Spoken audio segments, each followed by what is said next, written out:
Hello my dear students, welcome to ASD Physics Academy. This is third part of moment of inertia concept.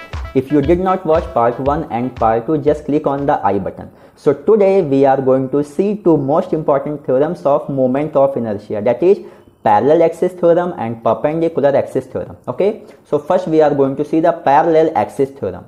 To understand parallel axis theorem, I have taken one object of mass m.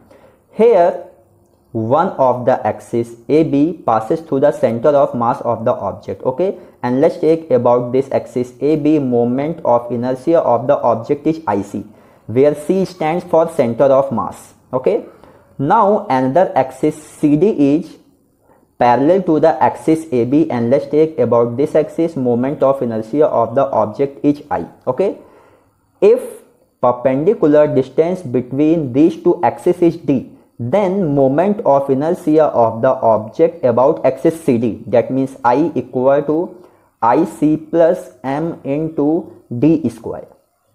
This is the equation of parallel axis theorem. Okay, and here you have to remember that this D is the perpendicular distance between two parallel axes. Okay, so whenever we are applying parallel axis theorem, we have to remember two conditions, two most important conditions. First condition is that two axes should be parallel to each other. Parallel to each other. Like in our case, axis AB and axis CD is parallel to each other. Second situation is that, most important, one of the axes should pass through center of mass of the object. Okay, so these two conditions are very important. Whenever we are applying the parallel axis theorem, we have to remember these two conditions. Okay, and one more thing, this theorem is applicable for one-dimensional, two-dimensional and three-dimensional, any kind of object. Okay, now first question is calculate the moment of inertia about axis CD. Okay, so here I have taken one uniform thin rod, one of the axis, let's take axis AB, passing through the center of mass of the rod. About this axis, moment of inertia is IC.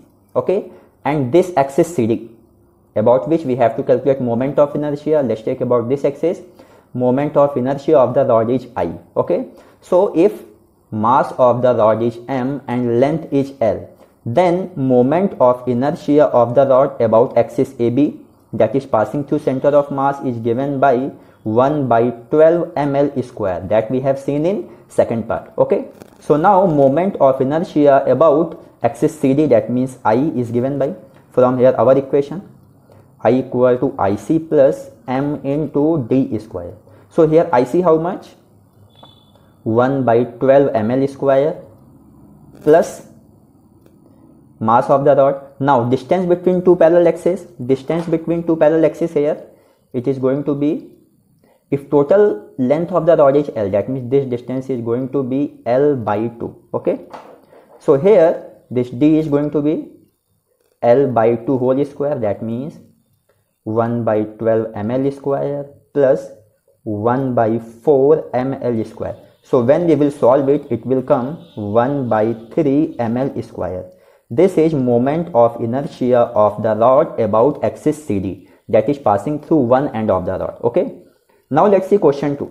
Here in this question I have taken one disc, and let's take again axis AB passing through the center of mass of the disc, and axis CD, that is parallel to axis AB. Okay, so let's take here about axis CD, moment of inertia is I, and as we have taken moment of inertia about axis AB passing through center of mass is IC. This is the side view. Which view? Side view of the disc. If we see the upper view of the disc, then here this axis is our axis AB passing through the center of the mass, and this one is axis CD passing through the circumference of the disc. Is it? That means this one axis AB and this one axis CD. This is the side view and this is the upper view. Okay, So here also moment of inertia about axis CD, this I is given by IC plus m into d square. Okay, so IC, when the axis is passing through the center of the mass of the disk and perpendicular to the plane of the disk, in this situation moment of inertia is given by 1 by 2 mr square, where m is mass of the disk and r is the radius of the disk. Okay, plus m into distance between two parallel axes, how much here again, that will be equal to the radius of the disk, that means r square, d will be equal to r. So here moment of inertia of the disk about axis CD, that means I is given by 3 by 2 mr square. Okay, now we will see perpendicular axis theorem. This perpendicular axis theorem is applicable only for two-dimensional objects like ring, disc, rectangular plate, square plate, etc. That means only and only for two-dimensional objects. We cannot apply this theorem for three-dimensional objects like sphere, cylinder, etc. Okay. Now to understand this perpendicular axis theorem, I have taken three mutually perpendicular axes passing through an object. Okay. Axis x and y is in the plane of the object and axis z is perpendicular to the plane of the object. Okay. Perpendicular means I have just write dot inside the circle. Okay. Now when axis x and y is in the plane of the disk and axis z is perpendicular to the plane of the disk, in this situation equation of perpendicular axis theorem is given by Iz equal to Ix plus Iy. Okay. Now whatever conditions I told, I will just write here. There are three conditions. First condition, what I told, x, y and z axis should be mutually perpendicular. Should be mutually perpendicular. Okay. Second condition is that x and y axis, that means this x and y axis should be in the plane of the object. Now last condition is that this z axis should be perpendicular to the plane of the object. That means z axis should be perpendicular to plane of the object. If these three conditions are satisfied, then only we can write Iz equal to Ix plus Iy. Okay. Now we will see one question. In this question, we are going to calculate moment of inertia of the disk of mass m and radius r about x-axis. Okay. Here also axis x and y is in the plane of the disk and axis z is perpendicular to the plane of the disk. This is our side view. Now if we see the same disk from the upper view, which view? Upper view. Here this is x-axis, this is y-axis and z-axis is perpendicular to the plane of the disk. Is it? That means here this is z-axis. Now we know that when the disk is rotating about the axis perpendicular to the plane of the disk, that means here z-axis, moment of inertia of the disk is given by half mr square. Okay. Again we know that axis x and axis y is the diameter of the disk. Is it? Whether the disk is rotate about x-axis or rotate about y-axis, situation will be same. That means about diameter. That means here moment of inertia of the disk about x-axis and y-axis will be same. Now to calculate moment of inertia about x-axis, we will use our equation here. Okay. Iz how much we know? Half mr square equal to Ix plus Iy, how much we know? We know Iy equal to Ix. So again we will write here Ix. That means we can write here Ix equal to 1 by 4 mr square. This is moment of inertia of the disk about x-axis. Now to calculate moment of inertia of the disk about axis AB. Okay. So here I have drawn one axis AB. The x is parallel to the axis y. Is it? In the side view. Now if we see in the upper view, that means axis AB is here, parallel to the y-axis. This is y-axis, this is axis AB, both are parallel. So here to calculate moment of inertia about axis AB, we have to apply parallel axis theorem. To apply this theorem, we know that two axes should be parallel to each other and one axis, that means axis y, should pass through the center of mass of the disk. Okay, that means from the parallel axis theorem we can write IAB equal to IY plus mass of the disk into square of the distance between two parallel axes. Okay, now moment of inertia about x-axis is 1 by 4 mr square. That means about y-axis also it will be same from here. Is it? That means we can write 1 by 4 mr square plus m. Now distance between two parallel axes will be how much? That will be equal to the radius of the disk. That means m r square. Hence it is going to be 5 by 4 mr square. This is moment of inertia of the disk about axis AB. Okay. Now in this question I have taken one composite body. Here one rod is there of mass m and distance 2r, and I have taken disk of same mass m and radius r. Okay. Now this composite body is made up of two component bodies. Rod is component body 1, disk is component body 2. Okay. Now moment of inertia of this composite body is given by I equal to I1 plus I2. Okay. I1 is the moment of inertia of the rod about this axis CD. Okay.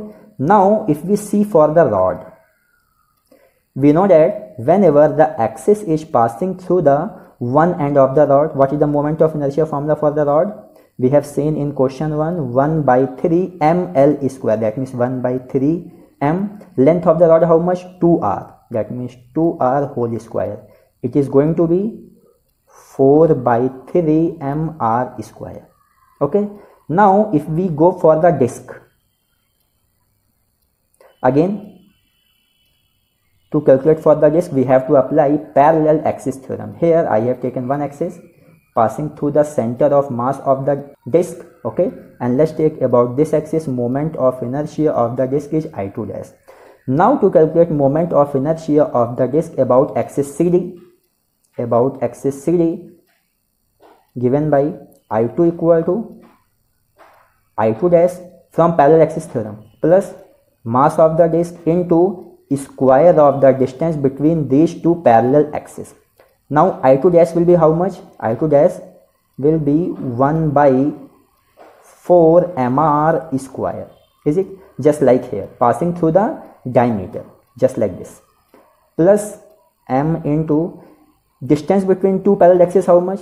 This is 2r, this is r. That means 3r whole square. That means this is going to be 37 by 4 mr square. This is I1 for the rod and I2 for the disk. Now moment of inertia of the composite body is given by I1 plus I2, that we have written here. That means it is going to be how much? 4 by 3 mr square plus 37 by 4 mr square.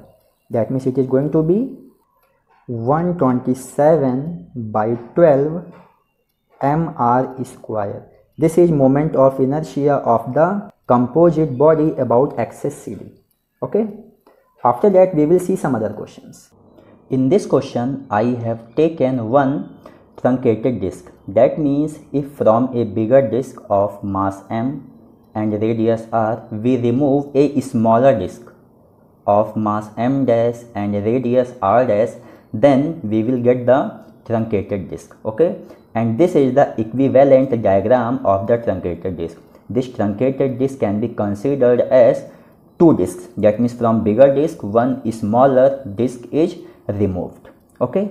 Now if moment of inertia of the truncated disk about z axis is iz, for the bigger disk about z axis is iz1, and for the smaller disk about z axis is iz2, then moment of inertia of the truncated disk is given by iz1 minus iz2. We are using here minus sign because from bigger disk one smaller disk is removed, so only. Okay. Now we will talk one by one. from the equivalent diagram. This right side is our equivalent diagram. Okay, now if I talk about bigger disk, so here if mass of the disk is m and radius of the disk is r, then about axis z perpendicular to the plane of the disk, moment of inertia is given by iz1 equal to half mr square. Okay, now if I talk about the smaller disk, to calculate moment of inertia about z axis, first we will calculate moment of inertia about axis AB passing through the center of mass of the smaller disk.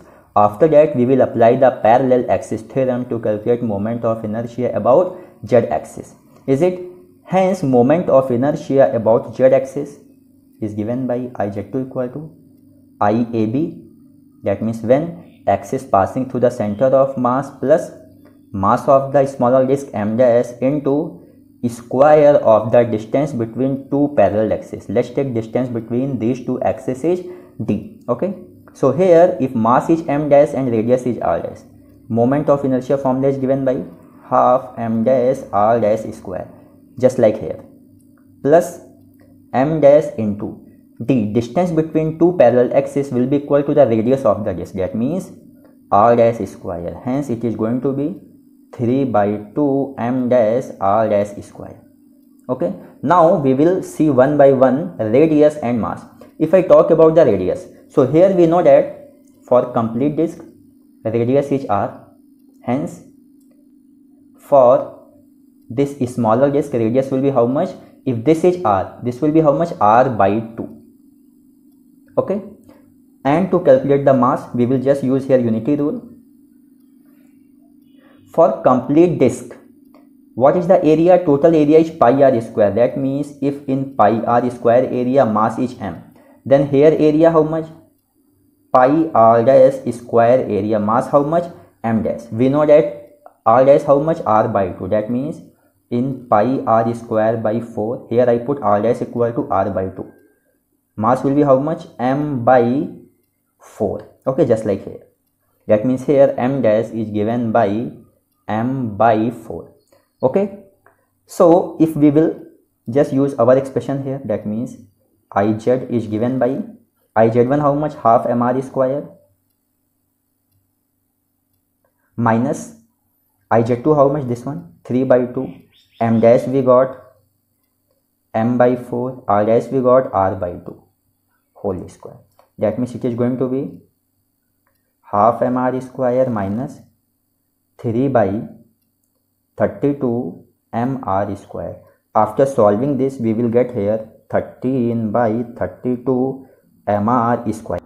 In this question I have taken one composite body, that means carrying 3 solid spheres of each of mass m and radius r. Okay, so moment of inertia of this composite body about x-axis is given by ix1 plus ix2 plus ix3, where ix1 means moment of inertia of solid sphere 1 about x-axis, ix2 is moment of inertia of solid sphere 2 about x-axis, ix3 is moment of inertia of solid sphere 3 about x-axis. Okay, so this is our main expression. Now if I talk about sphere 1, for sphere 1, that means this sphere, x-axis is passing through the center of mass of the sphere, hence moment of inertia is given by, what is the formula?